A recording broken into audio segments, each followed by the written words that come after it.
Assalamualaikum warahmatullahi wabarakatuh. Apa kabar anak-anak soleh-soleha? Ibu guru harap semoga semuanya dalam keadaan sehat walafiat. Alhamdulillah, hari ini ibu guru akan bercerita tentang kisah Rasulullah Shallallahu Alaihi Wasallam wafat. Suasana Isya itu sangat berbeda. Para sahabat telah berkumpul di masjid. Mereka saling berbisik satu sama lain.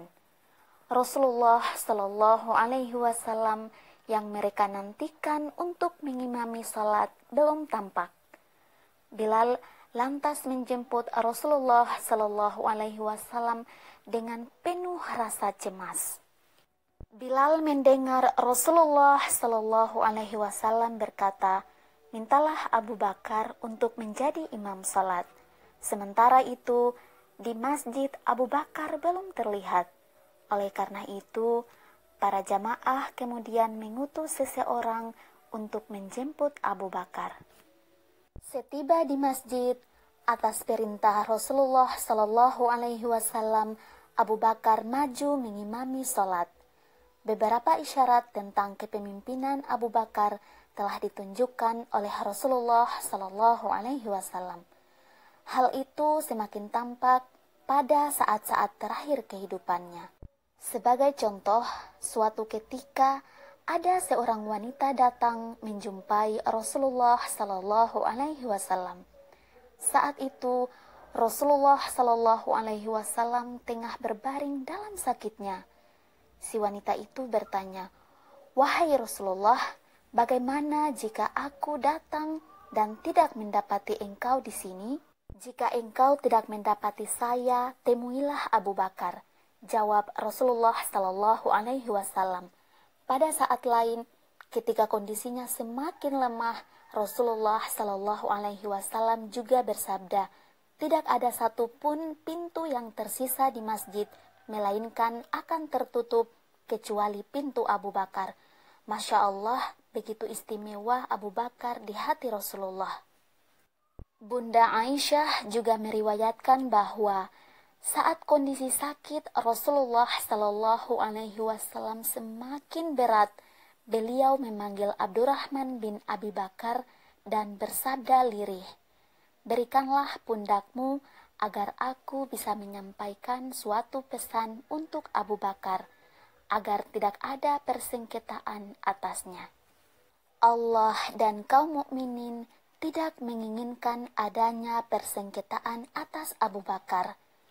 Selang beberapa waktu setelah pesan itu disampaikan, Rasulullah Shallallahu Alaihi Wasallam, sang manusia agung, menghadap Allah Subhanahu wa Ta'ala.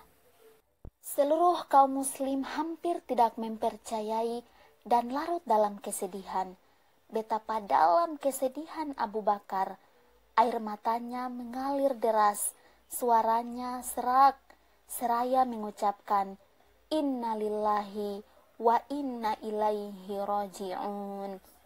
Abu Bakar termenung dalam di hadapan jasad Rasulullah Sallallahu Alaihi Wasallam.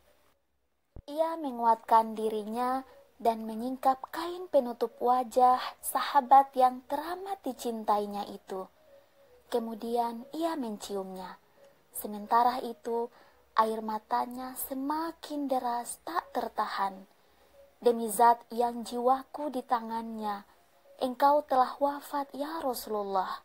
Semoga Allah melimpahkan rahmatnya kepada engkau. Sungguh indahnya dirimu, baik ketika hidup maupun pada wafatmu." Abu Bakar benar-benar lirih. Ia kemudian menutupkan kembali kain penutup wajah mulia Rasulullah Sallallahu Alaihi Wasallam.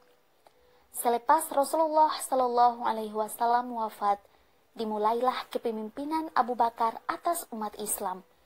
Ia tampil sebagai sosok yang tegas dan pembela tauhid. Ia tidak segan membukakan jalan bagi kaum muslim serta menunjukkan mereka ke jalan yang benar. Mengenai Rasulullah Shallallahu Alaihi Wasallam, Anas bin Malik mengisahkan, tiada hari yang paling indah dan cerah selain hari kedatangan Rasulullah ke Madinah. dan tiada hari yang lebih mendung serta muram daripada hari ketika Rasulullah wafat di Madinah. Hadis riwayat Ahmad dan Ad-Darimi. Alhamdulillah anak-anakku sekalian, itulah kisah singkat mengenai wafatnya Rasulullah Sallallahu Alaihi Wasallam. Semoga kita semua dapat meniru sifat-sifat yang dicontohkan oleh Rasulullah Sallallahu Alaihi Wasallam dan Abu Bakar As-Siddiq dalam kehidupan kita sehari-hari. Tetap semangat ya anak-anak hebat. Sampai ketemu pada video-video berikutnya. Wassalamualaikum warahmatullahi wabarakatuh.